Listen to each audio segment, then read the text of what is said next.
Scenes may not be suitable for very young audiences. Parental guidance is recommended. Ang programang ito ay naglalabas ng sensitibong eksena at impormasyon. Striktong patnubay at gabay ng magulang ang kailangan.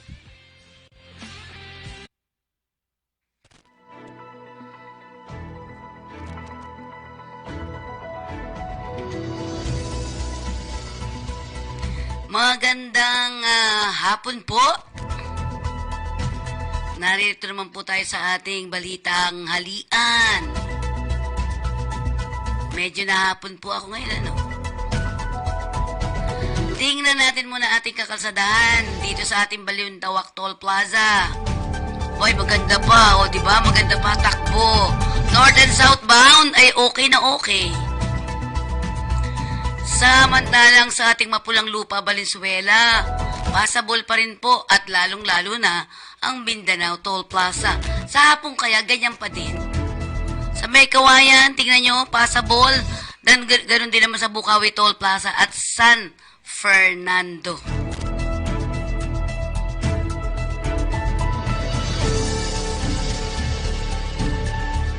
At ngayon, dakuha natin ang ating mga balita. Sa ulo ng ating mga balita, kaso ng pertussis tigdas lumobo ayon sa DOH. Pertussis outbreak idineklara sa Quezon City. First couple tinamaan ng trangkaso. Usong-usong ako po in Tagal, oh. Barangay chairman nagbigay ng go signal sa Chocolate Hills Resort. Ayan, patay ka ngayon dyan. Ayon sa DILG, NEDA chief, mga staff na trap sa elevator. Tingnan natin, silipin natin. Pulis sa barangay program, magbabalik ng tiwala ng publiko sa PNP DILG. Gurong na nermo ng estudyante sa TikTok video, di parurusahan ayon kay Sara. Colonel sa sextortion, kinasuhan na sa ombudsman. Sa kabuuan ng ating mga balita, hinihikayat kahapon o hinikayat kahapon ng Department of Health ang publiko sa pagpapabakuna matapos ang biglang pagtaas ng bilang ng mga naitalang kaso ng pertussis o ubong dalahit at missiles o tigdas sa bansa. Mas madalas ang bata ang tinatamaan nito. Sa datos ng DOH, sa unang 10 linggong nakalipas na mga taon, ay mababa lamang ang naitalang mga kaso ng pertussis. Nasa 52 noong 2019 at 27 noong 2020. COVID naman nun eh. Ito'y kasagsagan ng COVID-19 pandemic noong 2021. 7 kaso lamang habang 2 noon 2022. Sa unang taon, matapos alisin ang pandemic restriction nitong 2023, nakapagtala ng 23 pertussis cases sa kaparehong panahon. Gayunpaman sa unang 10 linggo ng 2024, biglang tumaas ang kaso sa 553. Abay, nakakagulat yan. Samantalang hanggang Pebrero 2024, taon ngayon, nakapagtala ang DOH ng kabuang 569 missiles at rubella cases sa bansa. Dami. Ayon sa DOH, ang disruption sa routine immunization at primary care noong panahon ng pandemya ay nakikita na pangunahing dahilan din. Ang pertussis na kilala rin sa tawag nitong whooping cough, yan, naranasan ko yan, ay isang highly contagious bacterial respiratory infection na nagdudulot ng influenza-like symptoms ng mild fever, sipon at ubo na tumatagal ng 7 hanggang 10 araw matapos ang exposure.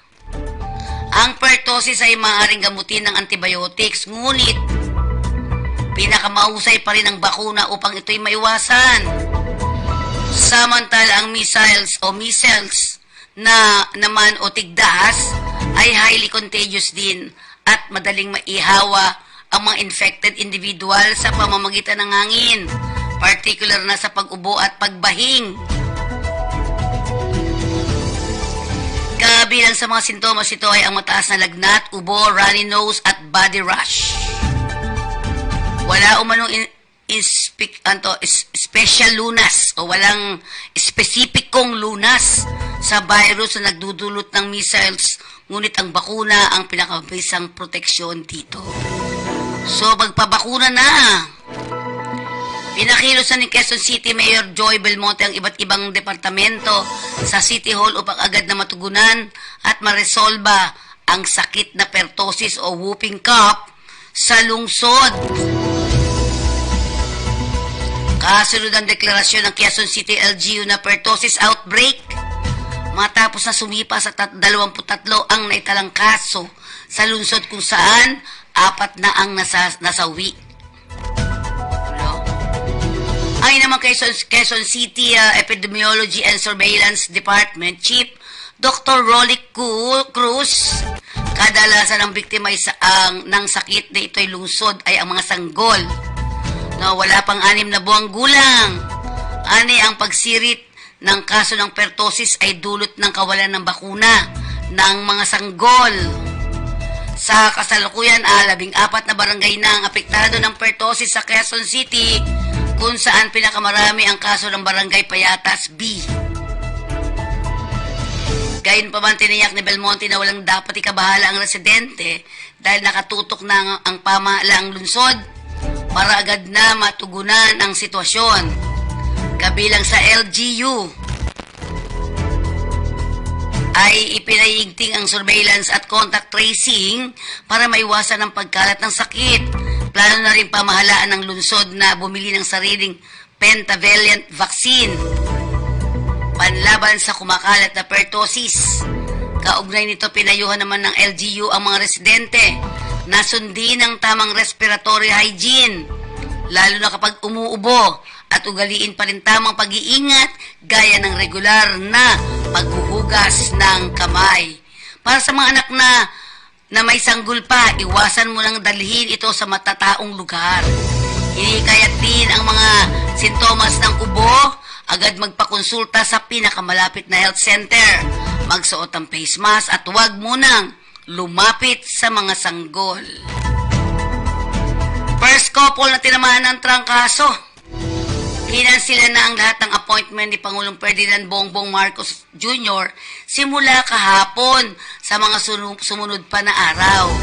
Ayon kay PCO Secretary Cheloy Garapil, ito ay dahil nagkaroon ng flu-like symptoms o trangkaso si Pangulong Marcos at First Lady Lisa Araneta Marcos. Pagod yan. Nilinaw naman ni Garapil na stable ang vital sign ng Pangulo at ng unang ginang at pinayuhan na rin ng doktor na magpahinga muna para masiguro na mabilis ang kanilang paggaling. Kabilang sa mga dadaluhan sanang event ng Pangulo ay nakansila ay ang Presidential Luncheon Foreign Correspondent Association of the Philippines o yung FOCAP, no? Si Pangulong Marcos at First Lady ay dumating sa bansa nung Sabado, March 16, matapos ang 6 na araw na working at state visit sa Germany at Czech Republic. Matapos nito ay dumalo ang Pangulo sa ceremonial signing ng concession agreement para sa mga Ninoy Aquino International Airport para sa public-private partnership at pinangungunahan ng oath-taking ng bagong promote na opisyal ng Philippine National Police. Nitong Martes ay dumalo na rin ang presidente sa World Economic Forum sa roundtable sa Malacanang. Isang barangay chairman lamang ang nagbigay ng go signal o nag-aproba para may patayo ang Chocolate Hills Resort sa Bohol. Patay tayong bata dyan. Ito ang sinabi ni Interior and Local Government Secretary Benhar Abalos sa kanyang pagbisita sa Captain's Peak Resort, kung saan lumitaw na isang barangay captain lamang ang nagsilbing chairperson ng Protected Area Management Board. nang maglabas ito ng resolution na nagpapahintulot sa konstruksyon ng naturang resort. Walang chairman mula sa Department of Environment and Natural Resources sa pagdinig.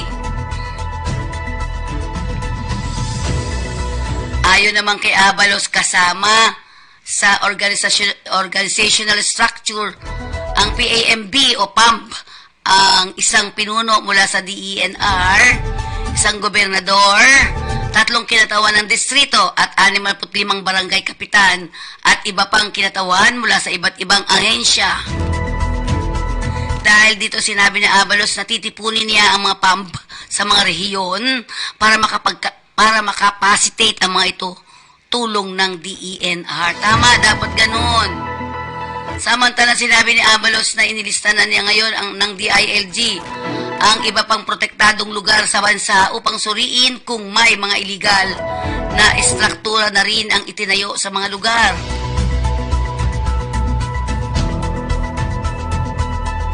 Bumuo ang DILG ng task force para tingnan ang posibleng pananagutan ng mga opisyal ng lokal na pamahalaan sa pagtatayo ng Captain's Peak Resort sa loob ng protected area ng Chocolate Hills.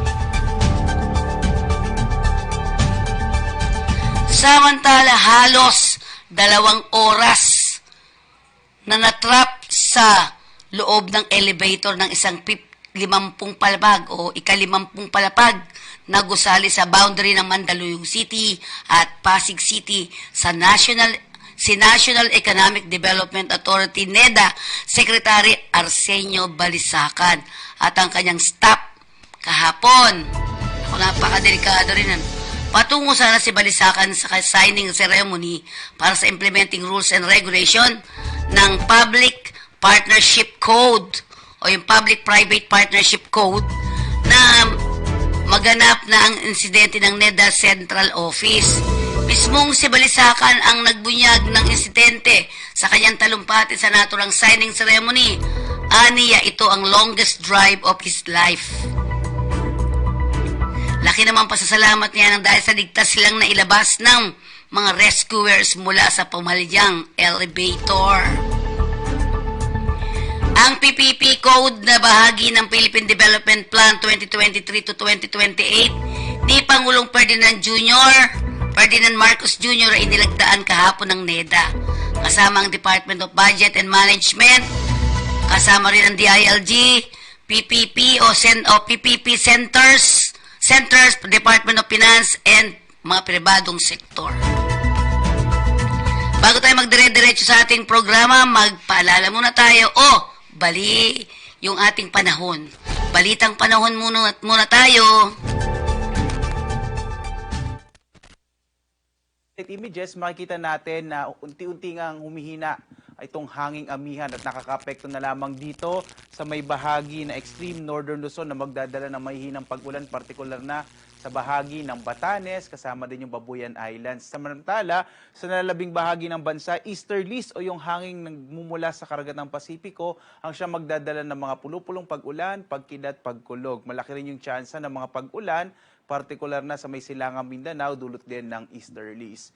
Base nga sa ating pagtingin, sa ating mga datos, ay malaki yung posibilidad na tuluyan ng hihina itong northeast monsoon at posible sa araw na ito ay maaring ideklara ng pag-asa ang pagtatapos ng panahon ng amihan. Kaya manatiling nakatutok sa update ng pag-asa para sa lagay ng ating panahon. Samantala, wala pa rin tayong minomonitor na anumang low pressure area sa kasalukuyan. Makikita natin wala tayong anumang low pressure area sa loob at labas ng Philippine Area of Responsibility.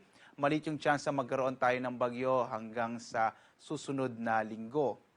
At narito ang ating inaasahang magiging lagay ng panahon dito sa may bahagi ng Luzon. Makikita natin na malaki yung tsansa ng maihinang pag-ulan, partikular na sa bahagi ng Batanes at Babuyan Islands. Dulot yan ng papahina ng northeast monsoon o amihan, habang sa nalabing bahagi ng Luzon ay makararanas naman ng mga isolated o pulupulong pag-ulan, pagkidlat, pagkulog, at mayroon din pa tayong asahan ng mga localized thunderstorms na maaaring magdulot ng mga, kung minsan mga pag-ulan, at kung minsan ay maaaring magdulot ng mga biglaang pagguho ng lupa, lalo na kapag katamtaman hanggang sa kung minsan ay malalakas yung mga pag-ulan. Samantala naman, narito magiging lagay o agwat ng ating temperatura sa Lawag na sa 23 to 32 degrees Celsius, sa Baguio 14 to 23 degrees Celsius, sa Metro Manila 22 to 30 degrees Celsius, sa may bahagi naman ng Tuguegarao 21 to 30 degrees Celsius, sa Tagaytay 20 to 28 degrees Celsius, habang sa Legazpi 24 to 31 degrees Celsius. So generally, medyo mainit na panahon ang mararanasan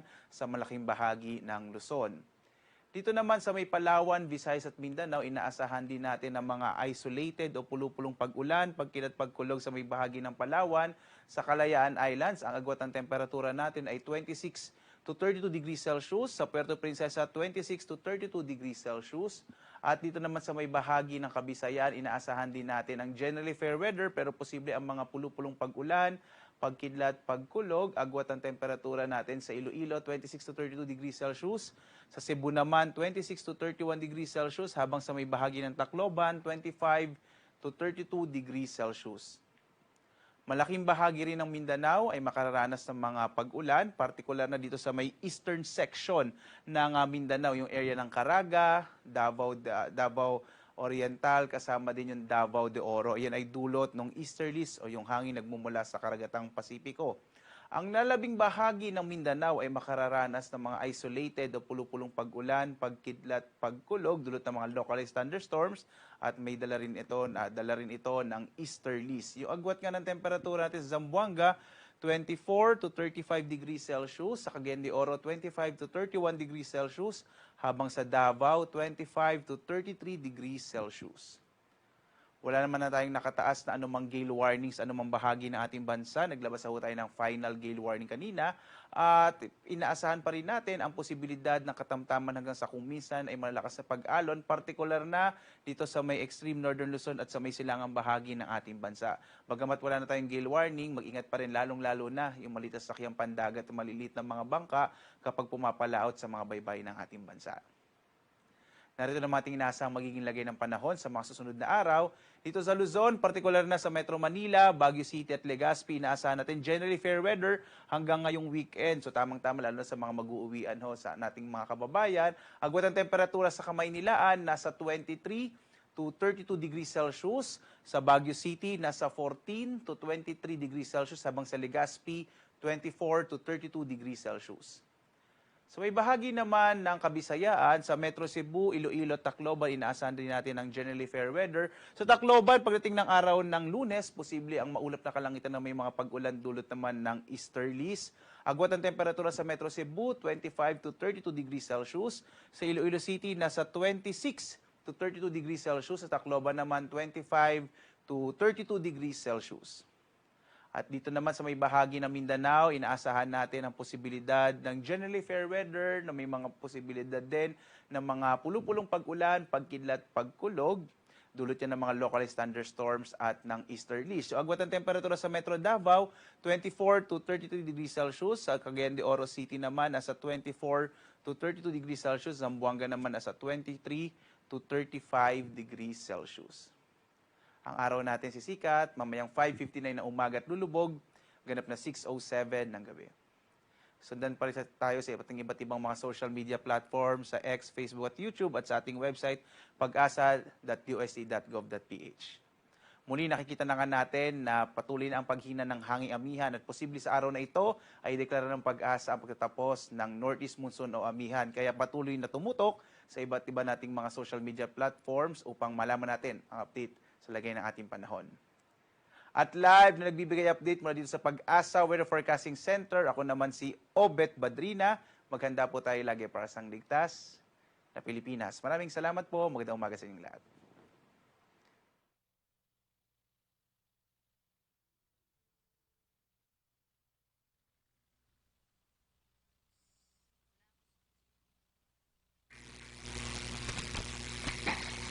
Sa pagpapatuloy, naniniwala ang Interior Local Government Secretary Benar Abalos na unti-unti nang naibabalik ang tiwala ng publiko sa mga pulis dahil sa patuloy na ring implementasyon ng revitalized police sa barangay. Kasama si PNP's Directorate for Police Community Relations, Police Major General Edgar Alan Ocobo at utak ng RPSB, Muntinlupa City. Ayon kay Abalos, taong 2011 nang unang isinagawa ang RPSB at ipinalawak nito noong 2019 upang mas marami pang barangay maka face-to-face sa mga pulis at masiguro ang peace and order sa mga barangay. Uy.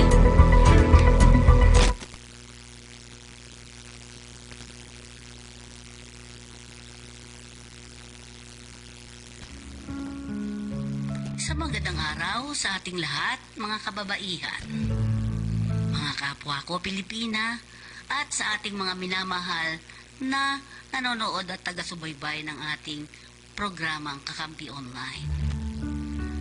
Sa pagdiriwang ng buwan ng mga kababaihan, lubos po akong nagagalak na kayo makasama ngayong araw na ito. Sa bawat pagkakataon na ipinagdiriwang natin ang kakayahan at tagumpay ng ating mga kababaihan, binibigyang pugay natin ang kanilang natatanging papel at ambag sa lipunan. Sila ang mga babaeng nagbibigay buhay sa ating tahanan, ang mga babaeng nagtataguyod ng ating mga pangarap, ang mga babaeng nagbibigay inspirasyon sa ating lahat. Sa kabila ng mga hamon at labanang hinaharap, patuloy na ipinaglalaban ng mga kababaihan ang kanilang karapatan at pagkapantay-pantay sa lipunan. Ang kanilang determinasyon, katalinuhan at kagitingan ay patuloy na nagbibigay inspirasyon sa ating lahat. Sa ganitong okasyon, nais kong bigyang halaga ang mga pangarap at ambisyon ng bawat isa. Patuloy na suportahan ang pag-unlad at kaunlaran ng ating mga kababaihan.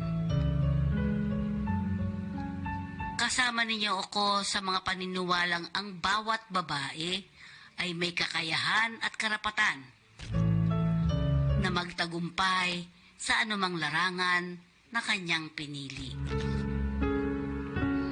Sa ating pagtitipon sa araw na ito at sa mga susunod pa, naway naging inspirasyon at pagkakataong ito'y upang patuloy na ipaglaban ang karapatan at kapakanan ng ating mga kababaihan. Sa ating lahat, maraming salamat at ituloy natin ang laban ng mga kababaihan. Mabuhay ang mga kababaihan, mabuhay ang buwan ng kababaihan. Ayan si Mama. Parang walang problema, di ba ate? Oo nga, palaging masaya at puno ng ngiti.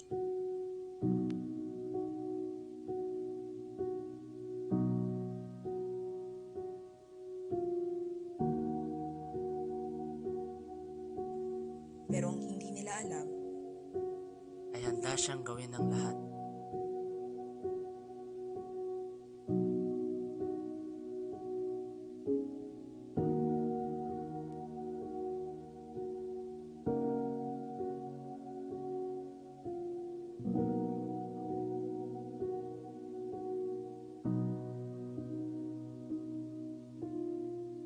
pursigido sa paghahanap ng trabaho.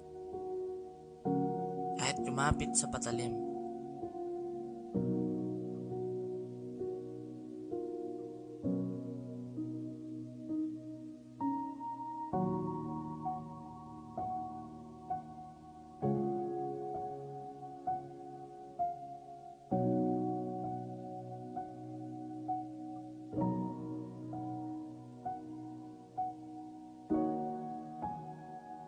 Hanggang sa hindi na siya nakauwi.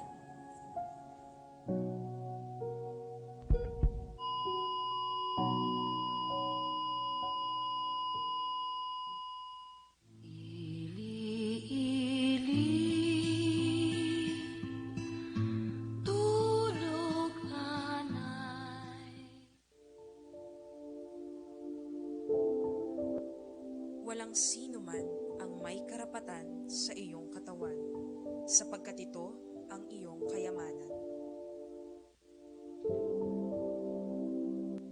Babae ka, hindi alipin ni numan. Human trafficking ay labanan.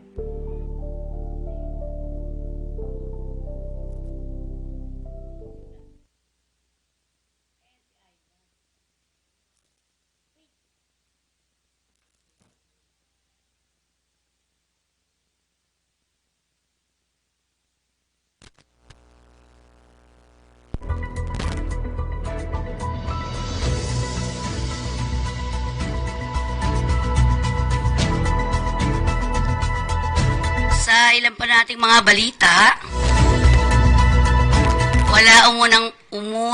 wala umanong parusa ang ipapataw ang Department of Education o DepEd laban sa isang public school teacher na nag-viral matapos manermon ng mga estudyante habang naka-live sa isang TikTok video. Ayon kay Vice President DepEd Secretary Sara Duterte, nakikita niya ang paliwanag ng di pinangalan ng guro at tinatasan ng Regional Director na huwag na itong patawan ng parusa. Sa halip niya, dapat paalalahanan ito na naghinay-hinay muna kapag nakakaramdam ng galit. Ayon sa Vice Presidente, naunawaan niya tao lamang din ang guro at umaabot talaga sa punto na nagagalit at napuprostrate ito. Totoo naman. This is especially true sa mga teachers dahil ang teachers natin hindi lang isa na tao ang kausap nila. Ang isang klase ay mayroong mula sa 25 to 45, sometimes 55 students. Ayan ang pahayag ni Duterte. Lahat tayo inaabutan ng galit ni Duterte. Ang dapat nating maintindihan ay kung anong gagawin natin kung tayo ay galit na. At that is why pinagsabihan ko yung teacher. Sa sandalian ang hindi nagalit ang guro ay saka na lamang itong magklase muli. Sinabi pa ng Vice Presidente na hindi rin umano alam ng guro na naka-online siya sa recording ng video. Samantalang idinagdag pa ni BP Sara na ang mga estudyante nakaramdam ng discomfort habang pinapagalitan ng guro ay maaring sumailalim sa psychosocial support. Formal namang kinasuha o sinampahan ng kaso administratibo sa Office of the Ombudsman ang isang Philippine National Police o PNP na kinuhanan ng video ng ang kanyang pakipagtalik sa nakarelasyong babaeng negosyante. Sa reklamong inahin nitong Huwebes ng hapon, sinabi ng biktima na dapat na managot ang 52 o 52 years old na police colonel sa kasong grave misconduct, gross immorality and prejudicial to the best interest of the service. Wala kayo ha. Nabatid na sa ilalim ng Executive Order Number 292 at 2017 Rules on Administrative Cases in the Civil Service, ang grave misconduct ay isang mabigat na pagkakasala at maaaring parusahan ng pagtanggal sa serbisyo base sa reklamo ng babae. Nakakasaad sa reklamo ng biktima at ng anak nitong babae, natanggap ng Office of the Deputy Ombudsman of the Military, inirecord ng Colonel ang kanyang pakipagtalik upang gamitin sa pambablackmail sa biktima. Naharap na din sa hiwalay na kaso ang Colonel sa Quezon City Prosecutor's Office para sa psychological abuse sa ilalim ng Republic Act 9262. Dami. O Anti-Violence Against Women and Children Law, grave coercion, intriguing against honor, and unjust vexation. Sinampahan din siya ng mga kaso dahil sa paglabag sa mga probisyon ng RA 9995 o 1995 o ang Anti-Photo and Video Voyeurism Act.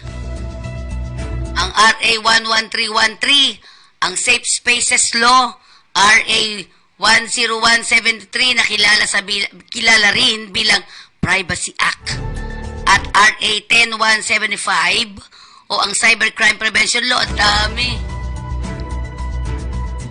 Sinabi ng biktima na paulit-ulit niyang sinubukang tapusin ang kanilang illicit affair o bawal na relasyon sa colonel na nagsimula noong December 2020, ngunit nagbabala ang huli na ilalantad niya ang kanyang mga sex videos.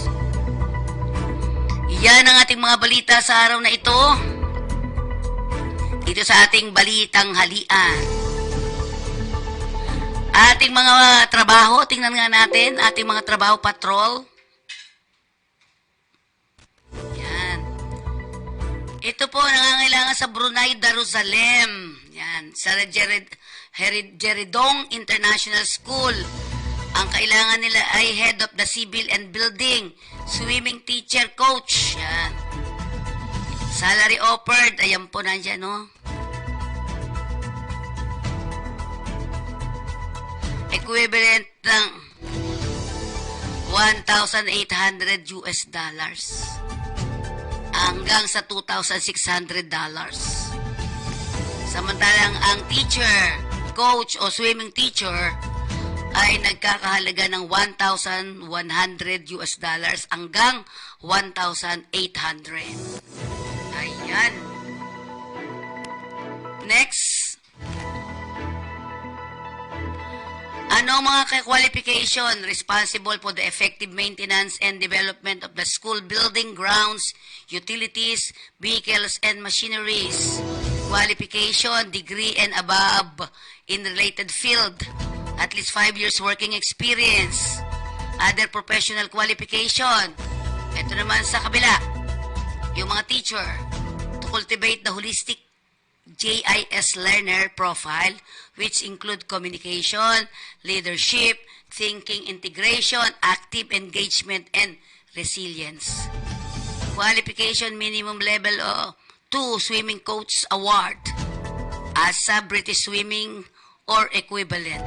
Up-to-date lifeguard qualification, other professional qualification. Apply na po kayo. Yung ba yun? Kanino yung ano na yun? LBS pa rin pala. So, apply tayo sa LBS. Yan po kailangan nila. Next natin, local hire opportunity at LBS recruitment. Technical interviewer, preferably graduate in electromechanical engineering with expertise in project management, construction, oil and gas, petrochemical and refinery industry. Skilled in conducting structured interviews that effectively evaluate candidates, technical skills, problem-solving ability. Effective communication skills are essentials for explaining technical concept clearly and asking relevant questions during the interview process. Next natin, talent acquisition specialist recruiter. Ito naman daw isa. Sourcing and listing prospect candidates for engineering roles, spanning oil and gas, petrochemical refineries and construction sectors, as well as design engineers specializing in offshore project, preferably with a minimum of 2 years of professional experience. Okay, your resume, you can send it to lot.soriano@e/recruitment.com.ph. Next, King Abdulaziz University Hospital. Ito po ay sa Riyadh, Saudi Arabia. Kailangan nila ng mga female staff nurses. Kailangan nila sa ICU, OR, nursery, labor and delivery, MS, and PUCU. Kailangan nila ay minimum of 3 years experience in a hospital setting. Accommodation and transport provided. O, diba? Saan pa kayo?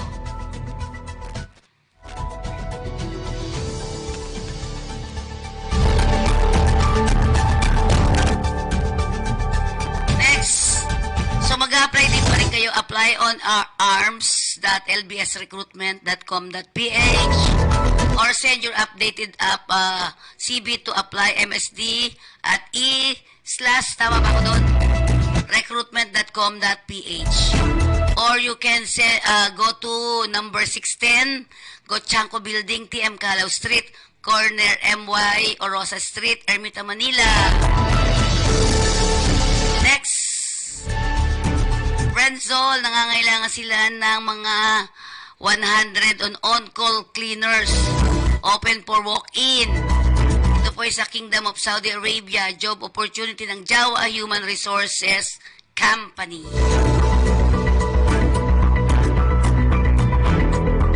No experience needed, no employer's interview. Kailangan nila yan talaga. Grab these benefits, apply now, ha? 300 Saudi Riyal food allowance, free accommodation, free transportation, no placement fee, no processing fee, no salary deduction. O, di ba? Pwede kayo pumunta sa 305 and 306 third floor, Panorama Building 825 EDSA, Barangay South Triangle 1103, Quezon City. Peridoy, nangangailangan sila ang Peridoy nangangailangan sa Hungary ng 5 cleaner. Bago ba to? Cleaner din, no? Must have high school graduate, must have 2 years experience in resort and hotel industry. Knowledge in basic cleaning duties such as sweeping floors, mopping, polishing, dusting, furniture, kaya ko to. Emptying trash and wiping windows. Cleaning areas such as rooms, lobbies, cleaning toilet, sink, mopping tile floors. Okay, next natin.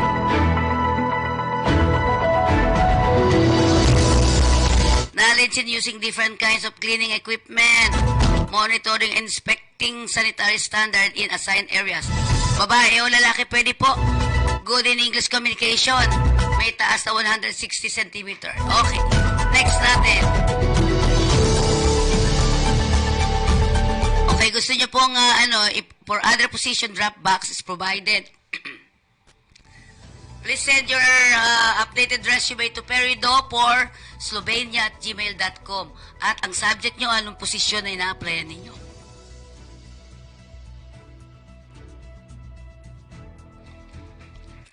Yan, Staff House. For Saudi Arabia. Ayan na, waitresses po kailangan nila. They are looking for waitresses.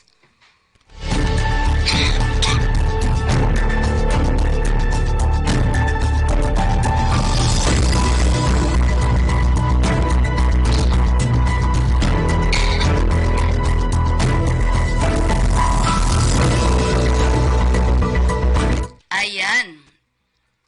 At least, 1 year verifiable experience. Experience ba? Saudi Arabia po yan, waitresses ang kailangan nila. Okay, next natin. They are also hiring RX naman to, no? RX hiring work abroad. 3 sales lady. Edad 25 to 32 years old. Accounting staff, kailangan din nila. Ano ang qualification? At least 3 years experience with the same position. College graduate, female only, passport holder, bound to Bahrain. At siyempre, ang Delta Beer oversees the placement and general services incorporated. Ito'y matatagpuan sa PASA Unit 2D, second floor, Miramonte Building, 53 Senator Hill, Puyat Avenue, corner Ross Boulevard, Pasay City. Ang landmark, Camel Appliance, Buendia, Pasay. Buendia, Pasay City, next to Shell Gas Station. The owner, Margie Socorro Socote. Sacote. The number is 092767087454. Okay, ayan po ang ating kakalsadahan. Wala pa rin tayong problema. Diyan po nagtatapos ang ating balitang halian. Marami pong salamat sa inyo.